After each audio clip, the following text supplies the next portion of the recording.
থাকিব পাৰো অসম আৰু অসমৰ মানুহৰ সুৰক্ষিত ভৱিষ্যত ভাল ভৱিষ্যতৰ কাৰণে যাতে জাতিটোৰ এগৰাকী জাতীয় সৈনিক আৰু জাতীয় যোদ্ধা হিচাপে সদায় জাতিৰ সেৱা আৰু পূজা অৰ্চনাত নিজৰ জীৱন যাতে উৎসৰ্গা কৰিব পাৰো তাৰ কাৰণে আপোনালোকৰ পৰা আশীৰ্বাদ আৰু শুভাশীষ মই প্ৰথমে কামনা কৰিছো সকলো ৰাইজলৈ আন্তৰিক শুভেচ্ছা জ্ঞাপন কৰিছো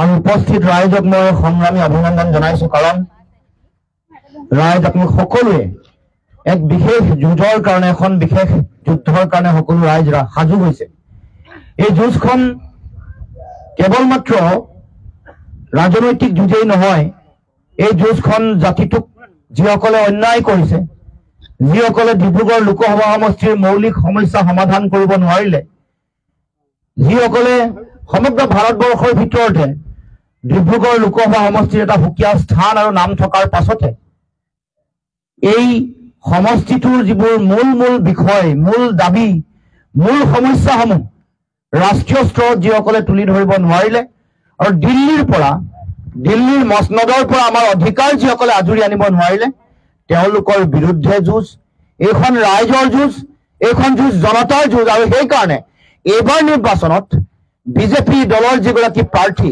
সৰ্বানন্দ সোণোৱালৰ লগত মোৰ যুঁজ নহয় লুৰিণজ্যোতি গগৈৰ যুঁজ নহয় এই যুঁজখন ডিব্ৰুগড় লোকসভাৰ সংগ্ৰামী মানুহৰ যুঁজ অসমৰ জাতীয় জীৱনৰ যিসকল সংগ্ৰামী চেতনা থকা দেশক ভাল পোৱা জাতিক ভাল পোৱা দেশৰ কাৰণে যিসকলে কাম কৰা ব্যক্তি আছে সেইসকলৰ যুঁজ হিচাপে এই যুঁজখন আমি সকলোৱে পৰিগণিত কৰিছো আৰু সকলোৱে ভাবো যে এই যুঁজখন সেইকাৰণে বিজেপিৰ প্ৰাৰ্থীগৰাকীৰ লগত ৰাইজৰ যুঁজ জনতাৰ যুঁজ কাৰণ এই সময়ত আপোনালোকে সকলোৱে জানে যে আমাৰ যিসকল গাঁৱে ভূঞে বাগানে চহৰে নগৰে থকা যিসকল সাধাৰণ মানুহ আছে সেইসকল মানুহ কোনেও এতিয়া সুখত থকা নাই এফালে বিভিন্ন সামগ্ৰীৰ দাম বাঢ়িছে আনফালে কৰ কাটলৰ বোজা আনফালে এই চৰকাৰৰ দিনত মাটিৰ খাজানা 5 গুণ বঢ়াইছে এই চৰকাৰৰ দিনত 9 বাৰকৈ বিদ্যুতৰ মাচুল আমাৰ লাইটৰ বিল 9 বাৰকৈ বঢ়াইছে এই চৰকাৰৰ দিনত এই অত্যাৱশ্যকীয় সামগ্ৰী বুলি যিবোৰক কওঁ আমাৰ আলু দাইল মিঠাতেল পিঁয়াজ নিমখ চাউল এইবোৰৰ দাম হুৰাহুৰে বাঢ়িছে আৰু যদি অংকত কওঁ 180% বাঢ়িছে মোদী চৰকাৰ অহাৰ আগত 2014 চন অসমত 2016 চনত সোণোৱাল চৰকাৰ অহাত যিটো দাম আছিল তাতকে প্ৰায় 4 গুণ বাঢ়িছে আৰু গেছৰ চিলিণ্ডাৰৰ দাম কিমান বাঢ়িল আমাৰ গৃহিণীসকল আছে তেওঁলোকে জানে 2014 চনত 440 আছিল এতিয়া বাঢ়ি 1150 চন তাৰ মানে প্ৰায় 300% বাঢ়িছে ভাবি চাওকচোন এয়া জানো সাধাৰণ মানুহৰ কাৰণে তেওঁলোকে জীৱনটো আগবঢ়াই লৈ যোৱাটো সহজভাৱে আগবঢ়াই লৈ যোৱাটো সম্ভৱ তাৰ উপৰিও ঔষধ পাতি জীৱনদায়িনী ঔষধ বুলি যিবোৰ কয় সাধাৰণ বেমাৰ যিবোৰ ঔষধ ব্যৱহাৰ হয় মূৰৰ বিষৰ দৰৱ জ্বৰৰ কাহৰ এইবোৰৰ দৰৱৰ দাম আগতে বৰ বেছি নাছিল এতিয়া ইমান বেছি এইবোৰ দৰৱত জিএসটি লগাই দিছে ইমান দাম বঢ়াই দিছে যে এতিয়া 45% লৈকে কৰ বাঢ়িছে জিএসটি বাঢ়িছে আৰু তাৰ উপৰিও ঘৰ বন্ধা সামগ্ৰী যিবোৰ আমি সাধাৰণতে ব্যৱহাৰ কৰোঁ শিল বালি ইটা লোহাৰ ৰড এইবোৰৰ দাম ইমান বেছি বাঢ়িছে যে সাধাৰণ মানুহে ঘৰ বন্ধা কথাটো বা ঘৰ বন্ধাৰ যিটো সপোন এখন নিজৰ ঘৰ বনোৱাৰ যিটো সপোন এটো বহুত টান আৰু কঠিন হৈ পৰিছে গতিকে তেনেকুৱা এটা সময়ত আমাৰ ৰাইজৰ আশা কি আছিল 2014 আৰু 16 চনৰ নিৰ্বাচনৰ সময়ত বিজেপিয়ে কি কৈছিল যে বস্তু বাহনীৰ দাম কমাম তেওঁলোকৰ নেতাই দিল্লীত চিলিণ্ডাৰ উলুটাই থৈ পিঁয়াজ আৰু আলুৰ মালা পিন্ধি প্ৰতিবাদ কৰিছিল যে এইবোৰ মানে সোণৰ দৰে দাম বাঢ়িছে পিঁয়াজৰ দাম সোণৰ চেইনৰ সলনি পিঁয়াজৰ চেইন আৰু আলুৰ চেইন পিন্ধা এটা প্ৰতিবাদ তেওঁলোকে সাব্যস্ত কৰিছিল কিন্তু ৰাইজ 2014 পৰা 10 বছৰ হ'ব আৰু কালি পৰহি আৰু 2016 পৰা 7.5 বছৰ অতিক্ৰম কৰিলে কিন্তু আমাৰ মূল যিটো বিষয় দাম বৃদ্ধিৰ যিটো বিষয় এইটো নকমিল কোনো বস্তু বাহনীৰ দাম নকমিল ওলোটাই হুৰে বাঢ়িছে পেট্ৰল ডিজেল গেছৰ চিলিণ্ডাৰ সকলোৰে কথা কৈছো গতিকে তেনেকুৱা এটা সময়ত এই চৰকাৰখনে তেওঁলোকে কৰা যিবোৰ কাম কাজ সেইবোৰৰ বিৰুদ্ধে এইবাৰ নিৰ্বাচনত ভোটদান কৰিব লাগিব মই অসমৰ জাতীয় জীৱনৰ আপোনালোকে সকলোৱে দেখিছে প্ৰথমৰ পৰা অসমৰ জাতীয় যিবোৰ বিষয় আছে প্ৰশ্ন যিবোৰ আছে যিবোৰ জাতীয় জীৱনৰ অমীমাংসিত প্ৰশ্ন সেই প্ৰশ্নবোৰ উত্থাপন কৰি আহিছো যেনে অসমৰ মাটিত অসমৰ মানুহৰ অধিকাৰ সাব্যস্ত হ'ব লাগিব কা অসমক জাপি দিয়া হৈছে এইটো আমাৰ প্ৰতি অন্যায় আমাৰ মাটি ভেটি আমি ৰক্ষা কৰিব নোৱাৰিম আমাৰ ভাষা কৃষ্টি সংস্কৃতি ৰক্ষা কৰিব নোৱাৰিম আমাৰ যিটো ৰাজনৈতিক ক্ষমতাৰ বাছ জৰি আমাৰ নিজৰ মানুহৰ হাতত থাকিব লাগে এইটো আমাৰ হাতৰ পৰা গুচি যাব আমাৰ মাটি ভেটি বেলেগে কাঢ়ি ল'ব অবৈধ বিদেশীক নাগৰিকত্ব দিলে তেওঁলোকে ল'ব এই বাগান য'ত আমি আছো এই বাগানৰ কাষত আমি থিয় হৈ আছো বাগানৰ মানুহৰ মাটিও তেওঁলোকক দিব লাগিব আজি আমাৰ চাহ শ্ৰমিকসকলে এই বাগানত তেওঁলোকে শ্ৰম কৰি আছে তেওঁলোকে কাম কৰি আছে আজি তেওঁলোক এই বিদেশীসকল অহাৰ ফলত আমাৰ যিসকল চাহ শ্ৰমিক আছে তেওঁলোকৰ এই বাগানৰ তেওঁলোকৰ কাম গুচি যাব কাৰণ কম পইচাত বাংলাদেশৰ যিসকল ব্যক্তি আছে তেওঁলোকে চাকৰি বাকৰি কৰে আমাৰ অসমত আপোনালোকে জানে গাঁও অঞ্চলৰ মানুহৰ মাটিৰ পট্টা নাই বাগানৰ অঞ্চলৰ মানুহৰ পট্টা নাই যোৱা কালি মই লক্ষীপথাৰলৈ গৈছিলো তাত 22খন গাঁও আছে যি 22খন গাঁও এতিয়াও তেওঁলোকৰ মাটিৰ পট্টাৰ অভাৱ আমি দেখিবলৈ পাইছো বুঢ়ীদিহিং মৌজা 6খন গাঁও এনেকুৱা আছে যিকেইখন গাঁও এতিয়া তেওঁলোকে বনাঞ্চলত বসবাস কৰা বুলি তেওঁলোকক উচ্ছেদ কৰিবলৈ বিচাৰিছে তাৰ মানে আমাৰ অসমত শ হাজাৰ হাজাৰ বছৰ অসমত বসবাস কৰা মানুহৰ নিজৰ মাটি ভেটি নাই এনেকুৱা পৰিয়াল অসমত আছে যি বান গৰাখহনীয়া প্ৰাকৃতিক দুৰ্যোগৰ ফলত নিজৰ মাটি ভেটি হেৰুৱাইছে এতিয়া ভূমিহীন পৰিয়াল হিচাপে জীয়াই আছে এনেকুৱা পৰিয়াল কম নহয় 8 লাখ মই কোৱা নাই চৰকাৰৰ যি প্ৰতিবেদন হৰিশংকৰ ব্ৰহ্ম নামৰ এগৰাকী ব্যক্তিৰ নেতৃত্বত এখন প্ৰতিবেদন চৰকাৰে বনাইছিল তাত কৈছে যে 8 লাখ ভূমিহীন পৰিয়াল অসমত আছে আৰু বিধানসভাৰ মজিয়াত যেতিয়া যিগৰাকী বিভাগীয় মন্ত্ৰী যোগেন মোহনে যেতিয়া যোৱা 2 বছৰ আগত তেওঁ হিচাপ দিছিল তেতিয়াও 5,34,000 গৃহহীন পৰিয়াল অসমত থকা কথা কৈছে 2020 চনত 2020-21 চনত যেতিয়া প্ৰতিবেদন তেওঁ দিছিল তেতিয়া কৈছিল যে 6,66,000 নে 67,000 ভূমিহীন পৰিয়াল অসমত আছে তাৰ মানে এইবোৰ কথা চৰকাৰে কোৱা কথা এতিয়া আপোনাৰ মোৰ আমাৰ নিজৰে মাটি বাৰী নাই আমাৰ ককাই ভাই কোনোবা দদাই কোনোবা নিচাদো কোনোবা ভাই ভতিজাৰ আজি মাটি বেটি নাই ভূমিহীন হৈ তেওঁলোকে জীয়াই থাকিব লগা হৈছে বাগানৰ মানুহে ম্যাদী পট্টা নাপায় গাঁৱৰ মানুহে ম্যাদী পট্টা নাপায় আৰু তাৰ বিপৰীতে নাগৰিকত্ব সংশোধনী আইন তাৰমানে কা জাপি দি বিদেশীক নাগৰিকত্ব দি তেওঁলোকক আমাৰ মাটি ভেটি দিব এইটো আপোনালোকে মানি ল'ব পাৰেনে এইটো কথা ৰাইজ এইটো কথা মানি ল'ব পৰা কথা নহয়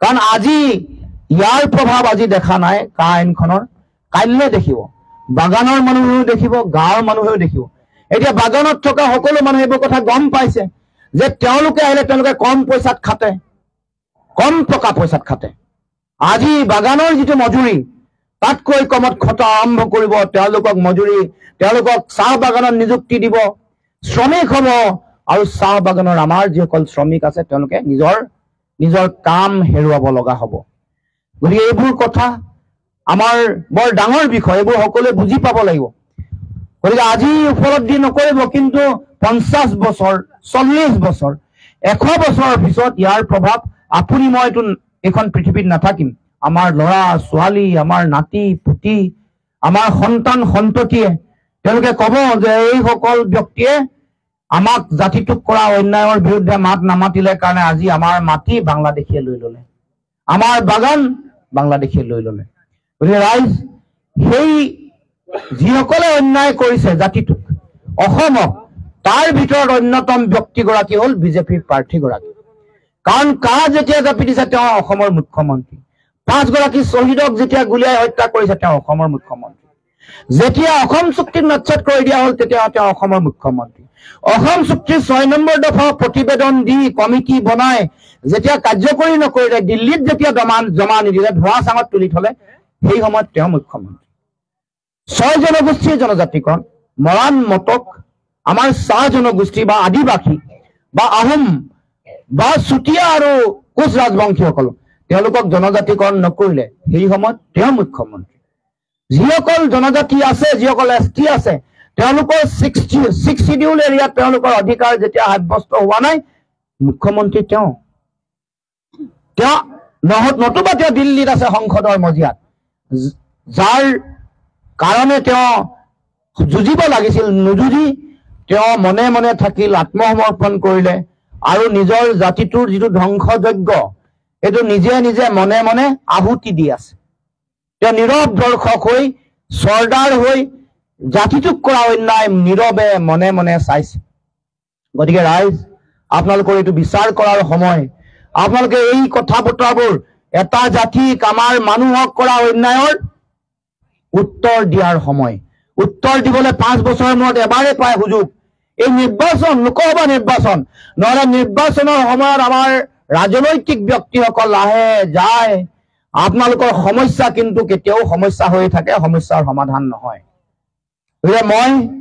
মই আপোনালোকক এটা কথাই ক'ব পাৰো যে মই ৰাজনীতি কেৱল নিজৰ জীৱন আৰু জীৱিকাৰ কাৰণে ৰাজনীতি কৰা নাই। নহলে মই যদি নিজৰ জীৱনৰ কাৰণে ৰাজনীতি কৰিলো হলে, যিবোৰ ৰাজনৈতিক দলে ৰাজ কৰি আছে, যিবোৰ ৰাজনৈতিক দলৰ সংগঠনৰ ভেটি শক্তিশালী, তালৈ গৈয়ে মই যোগদান কৰিলো হলে, হয়তো বিজেপি নতুবা কংগ্ৰেছ। কিন্তু মই ভাবিছো যে মোৰ অসমৰ মানুহৰ যিটো জাতীয়তাবাদী ধৰা, য'ত স্বাভিমান আছে, য'ত মানুহৰ মনৰ কথা কয়, আমাৰ প্ৰতিটো ভাষা কৃষ্টি সংস্কৃতিৰ মানুহৰ সমন্বয়ৰ কথা কয়, সেই চিন্তা, সেই আদৰ্শ, সেই দৰ্শনক মই নিজৰ জীৱন দিব লাগিব। মই ৰাজনীতি মানুহৰ কাৰণে কৰিব খুজিছো। আৰু দেশত, সমাজত যেতিয়া আমাৰ মানুহৰ ভৱিষ্যত যেতিয়া সুৰক্ষিত নহব, যেতিয়া মানুহে তেওঁলোকৰ জীৱনৰ নিৰাপত্তা যেতিয়া বিচাৰি নাপাব, তেতিয়া সেইখন সমাজত আমি সেই ৰাজ্যখনৰ ভৱিষ্যতৰ কথা কেতিয়াও আমি ভালকে ভাবিব নোৱাৰো, বা সেই সপোন আমাৰ কাৰণে কেতিয়াও শুদ্ধ নহয়। গতিকে আমি এইবাৰ এই নিৰ্বাচনৰ যুঁজখনত আমি ৰাইজক ক'ব খুজিছো যে আপোনালোকে এইবাৰ অন্তত সঠিক আৰু শুদ্ধ সিদ্ধান্ত গ্ৰহণ কৰিব লাগিব। কাৰণ এইবাৰ এই নিৰ্বাচনৰ সিদ্ধান্তৰ ওপৰতে আপোনাৰ মোৰ, আমাৰ যিটো শক্তি বা আমাৰ যিটো জাতিটোৰ প্ৰতি যিটো দায়িত্ব, সেইটো প্ৰমাণিত হ'ব, প্ৰতিফলিত হ'ব। এতিয়া বিভিন্ন ধৰণৰ প্ৰলোভন আহিব, আপোনালোকৰ টোপ আহিব। এতিয়া যোৱাবাৰতো আপোনালোকক মিছা কথা কৈ ভোট নিলেই, অৰুণোদয় আঁচনিৰ ধন ঘূৰাই দিম বুলি কৈছিলে, দিলে নেকি? দিলে নে নাই দিয়া? সম্পূৰ্ণ ঘূৰাই দিম বুলি কৈছে। অৰুণোদয় আঁচনিৰ ধন ঘূৰাই দিয়া হ'ব। আৰু চিঞৰি চিঞৰি কৈছিল, অসমৰ সেই সময়ত মুখ্যমন্ত্ৰী হোৱা নাছিল, কিন্তু আজি মুখ্যমন্ত্ৰী হোৱা সেই ব্যক্তিগৰাকীয়ে চিঞৰি চিঞৰি কৈছিল যে বাইদেউসকল, আপোনালোকক মাইক্ৰ ফাইনেন্স, বন্ধন গোটৰ ঋণ ৰেহাই লাগিব নে নালাগে? ৰাইজে কৈছে, ৰাইজে সিফালৰ পৰা চিঞৰে লাগিব। তেওঁ কয়, মই ভালকে শুনা নাই, আপোনালোকক লাগিবনে? তেতিয়া জোৰকে চিঞৰি কয় লাগিব। আৰু এবাৰ কওক বুলি কয়, তৃতীয়বাৰ। সেইবাৰো কয় ৰাইজে চিঞৰি যে লাগিব। তাৰপিছত আপোনালোকে পালে নেকি? নাই পোৱা, নাপালে, তাৰমানে ঠগিলে। আৰু এইবাৰো লাখপতি বাইদেউ বনাবলৈ আহিছে নহয়, এইবাৰ আকৌ ঠগিবলৈ আহিছে। যেতিয়া নিৰ্বাচন আহে তেতিয়া এইবোৰ ফৰ্ম ফিল আপটো ঘন হয় অকমান। নিৰ্বাচন অহাৰ সময়ত এতিয়া আপোনালোকৰ সভালৈ আহিব বুলি গম পাই এতিয়া অৰুণোদয় আঁচনি ফৰ্ম ফিল আপত লগাই দিছে। নিৰ্বাচনৰ যেতিয়া দিন ঘোষণা হয়, এইটোতো নোৱাৰে, অন্যায়। ইলেকশ্যনৰ কোড অফ কণ্ডাক্ট লাগি যোৱাৰ পাছত এইবোৰ কাম কৰিব নোৱাৰে, কিন্তু তথাপিও কৰে। যোৱাকালি লক্ষীপথত এই কামটো কৰিছে, তথাপিও আমাৰ তাত মানুহ 500 পৰা 1000 মানুহ গোট খাইছে। মানে ধাৰাসাৰ বৰষুণ, তাৰ মাজতো ৰাইজ ওলাই আহিছে। এটা কাৰণে ওলাই আহিছে, তেওঁলোকৰ যে মিছা কথা কয়। কিন্তু মই ভাবো যে ৰাইজে এইবাৰ বুজি পাইছে কাৰণে আমাৰ মহিলাৰ সংখ্যা বেছি। তেওঁলোকে মহিলাক লক্ষ্য কৰিয়ে লয়।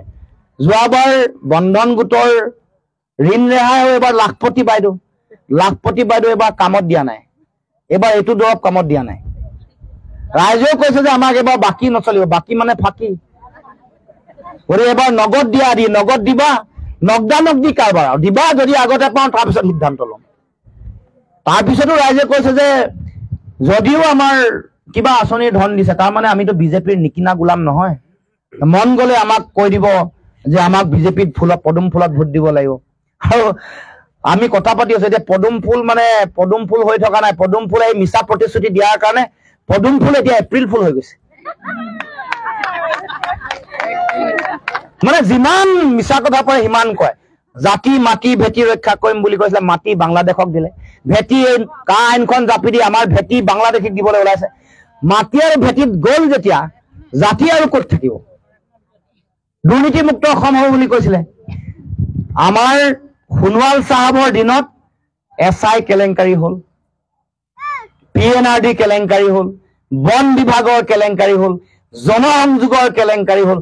মই এই কয়লা সিন্ডিকেট, সুপাৰী সিন্ডিকেট, গৰুৰ সিন্ডিকেট, মহৰ সিন্ডিকেট, পানৰ সিন্ডিকেট, কণীৰ সিন্ডিকেট, শিলৰ সিন্ডিকেট, বালিৰ সিন্ডিকেট এইবোৰৰ কথা নকয়। গতিকে দুৰ্নীতিমুক্ত অসম নহ'ল, বানমুক্ত অসম হ'ব বুলি কৈছিল। হ'ল নেকি? বানপানী নাইকিয়া হ'ল নেকি অসমত? বান গৰাখহনীয়া ৰাষ্ট্ৰীয় সমস্যা হিচাপে ঘোষণা কৰিম বুলি কৈছিল। হ'ল নেকি? 6টা জনগোষ্ঠীৰ জনজাতিকৰণ দিম বুলি কৈছিলে। হ'ল নেকি? তাৰমানে সেইকাৰণে পদুম ফুল হৈ থকা নাই, এপ্ৰিল ফুল বনি গৈছে।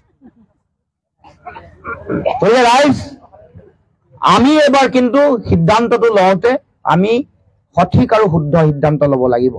গতিকে ৰাইজক মই আহ্বান জনাইছো যাতে আপোনালোকে সকলোৱে এই কথা বতৰাবোৰ মনত ৰাখে। কাৰণ এতিয়া প্ৰলোভন দিবলৈ, টকা দিবলৈ আপোনালোকৰ ওচৰলৈ আহিবই বিজেপিৰ মানুহ। এতিয়া ঘূৰা মেলা কৰিছে, আনকি MLA শুনিছো বোলে বুথে বুথে গৈছে। এতিয়া বুথে বুথে যাওঁতে ৰাইজে প্ৰথমে সুধিব লাগে যে 440 টকাৰ চিলিণ্ডাৰ কিয় 1150 হ'ল? আমাৰ বাগান অঞ্চলত 351 টকা দিন মজুৰি দিম বুলি কৈছিল, কিয় নাই দিয়া? বাগানবোৰত প্ৰতিখন হস্পিটেলত ডক্তৰ দিম বুলি কৈছিলে, কিয় হস্পিটেলত ডক্তৰ নাই? কম্পাউণ্ডৰে চলাই থাকে। সুধিব লাগে।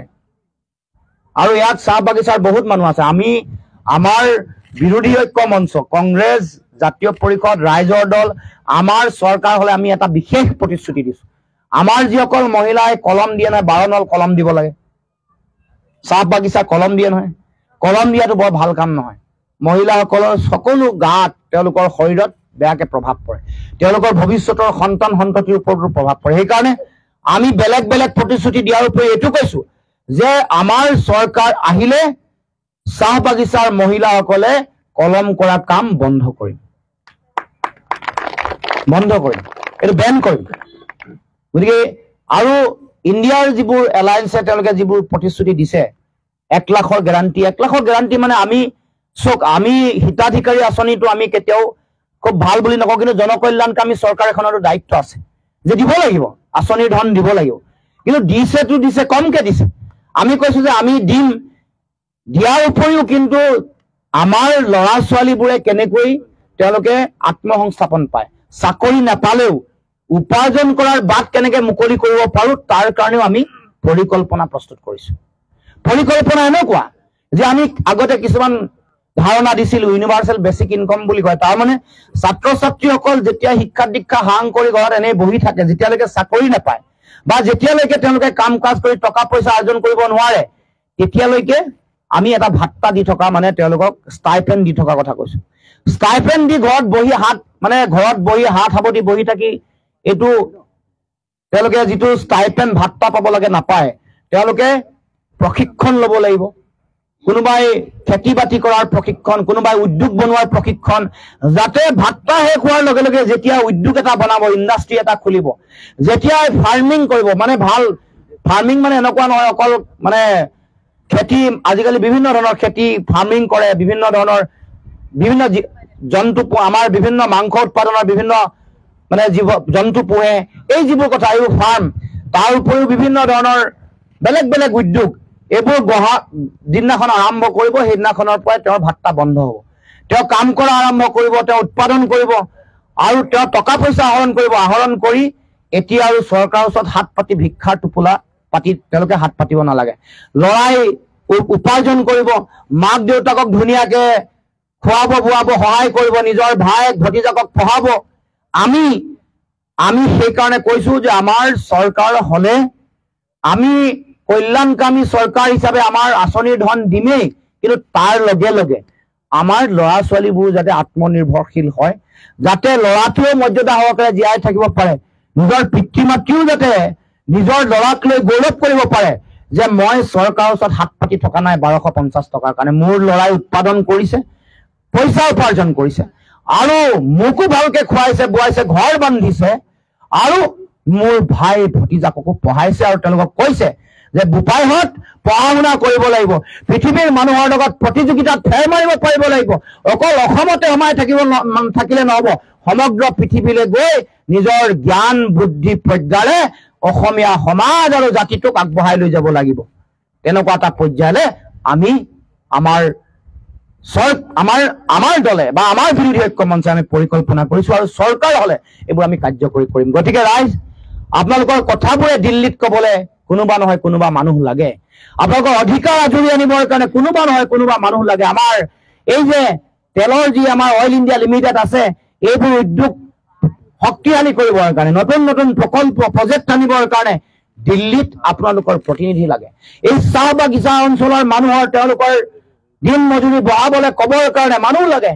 আমাৰ নামৰূপ সাৰ কাৰখানাৰ চতুৰ্থ গোটটো আজৰি আনিবৰ কাৰণে মানুহ লাগে। 6 জনগোষ্ঠীৰ জনজাতিকৰণৰ কথা দিল্লীত কবৰ কাৰণে মানুহ লাগে। আমাৰ ৰাষ্ট্ৰীয় ঘাইপথ যোৱা 10-12 বছৰ ধৰি 4 লেনটো আজিলৈকে সম্পূৰ্ণ হোৱা নাই, এই অন্যায়ৰ বিৰুদ্ধে মাত মাতিবলৈ মানুহ লাগে। চাহ উদ্যোগৰ টি বৰ্ডৰ কাৰ্যালয় অসমত যে নাই এই কথা কবলৈ মানুহ লাগে। আমাৰ চাহ বিক্ৰী কৰিবৰ কাৰণে গুৱাহাটীতে কেৱল টি অকশ্যন চেণ্টাৰ দিছে, ডিব্ৰুগড় লোকসভাই আটাইতকৈ বেছি চাহ উৎপাদন কৰে, ডিব্ৰুগড়ত কিয় টি অকশ্যন চেণ্টাৰ নাই এইটো কবলৈ মানুহ লাগে। ৰাইজ, মানুহ লাগে।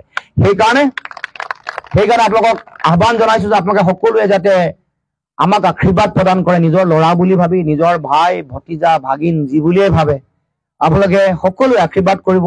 আৰু আমাৰ যিগৰাকী বিজেপিৰ প্ৰাৰ্থী আছে সেইগৰাকী প্ৰাৰ্থীক আপোনালোকে আগতে জাতিটোক কৰা অন্যায়ৰ উত্তৰ দিব লাগিব।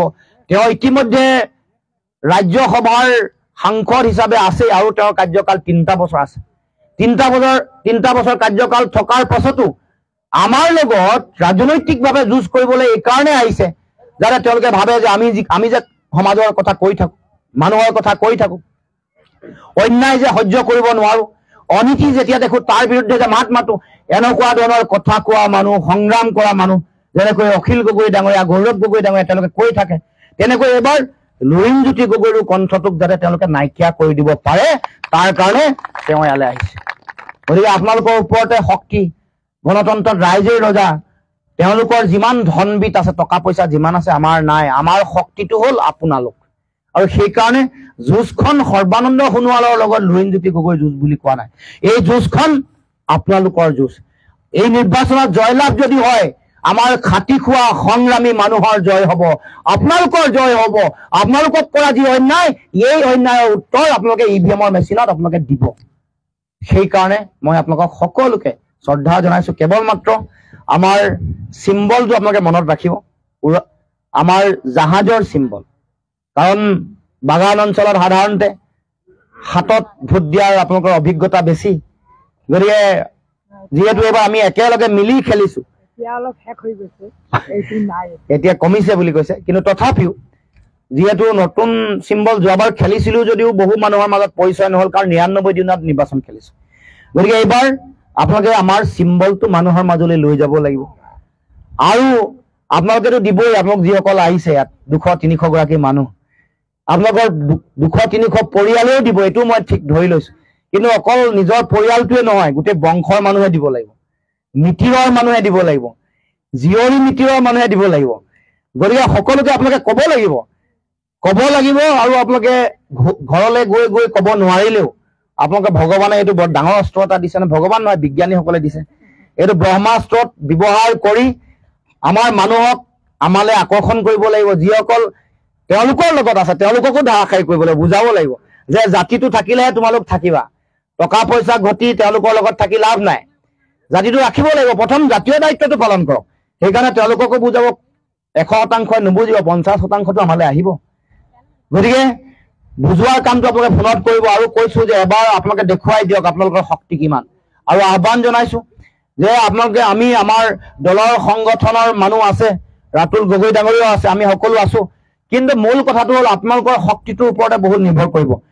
গোটেই গাঁৱৰ বাগানৰ ৰাইজ ওলাই ওলাই যদি মানুহৰ ওচৰলৈ যায়, শ শ মানুহ সব ঘৰে ঘৰে গৈ যদি ঘৰে ঘৰে কয় যে নহয় আহক এইবাৰ এই ধৰণে ভোট দিব লাগিব, আমুকক ভোট দিব লাগিব, এই পৰিৱেশ যদি আৰম্ভ হৈ যায় এই পঞ্চায়তত, এই অঞ্চলত, এই বৃহত্তৰ এই লাহোৱাল অঞ্চলৰ এই গোটেই অঞ্চলসমূহত ঘোঁৰামৰাকে ধৰি চিৰিঙোলা সকলো অঞ্চলত, তেতিয়া দেখিব যে পৰিৱেশ বেলেগ হৈ গৈছে। এই কাম আৰম্ভ কৰিছে। যোৱাকালি আমি লাইপুৰী পঞ্চায়তত আৰম্ভ হোৱা দেখিলো, গাঁও ঘৰে ঘৰে গৈছে। ঠিক আছে, তুমি তালৈ। গতিকে মই সকলোকে আগবাঢ়ি আহিবলৈ আহ্বান জনাইছো। সকলোৱে যাতে এনেকৈ ঘৰে ঘৰে গৈ মানুহৰ সকলোকে আহ্বান জনায়, সকলোকে কয় যাতে এবাৰ আপোনালোকে জাতিটোক কৰা অন্যায় কৰা যিসকল ব্যক্তি, অসমত সাম্প্ৰদায়িকতাৰ ঘৃণা, সাম্প্ৰদায়িকতাৰ ৰাজনীতি কৰা যিসকল ব্যক্তি, তেওঁলোকৰ বিৰুদ্ধে ভোট দিব লাগিব, জাহাজৰ চিনত ভোট দিব লাগিব, এই বুলি সকলোকে যদি আহ্বান কৰে, সকলোৰ ওচৰলৈ যায়, মই ভাবো যে এইবাৰ ৰাইজে আমাক ভোট দিব। ভোট দিবলৈ ৰাইজ ৰৈ আছে। কেৱল মাত্ৰ আপোনালোকে গৈ দুৱাৰত টুকুৰ মাৰিব লাগিব, নক কৰিব লাগিব, ৰাইজ ওলাই আহিব। গতিকে সকলোকে পুনৰবাৰ শ্ৰদ্ধা জনাই, সেৱা জনাই, আপোনালোকৰ সকলোৰে পৰা মই আশীৰ্বাদ বিচাৰি আৰু আপোনালোকৰ সকলোৰে বহুমূলীয়া ভোটটো যাতে দি বিপুল বিবৰ্ধনত যাতে মোক জয়লাভ কৰোৱাই পঠুৱাই আৰু দিল্লীলৈ গৈ যাতে আপোনালোকৰ মনৰ কথাবোৰ ক'ব পাৰো, যুঁজিব পাৰো, আৰু যাতে এই বিধানসভা সমষ্টি, চাবুৱা লাহোৱাল বিধানসভা সমষ্টি, এইখন পঞ্চায়তত যাতে বহু বিবৰ্ধনত যাতে মোক জয়লাভ কৰোৱাই পঠুৱাই, তাৰ কাৰণে সকলোকে আহ্বান জনাই মই মোৰ বক্তব্য সামৰণি মাৰিছো। ধন্যবাদ। জয় অসম।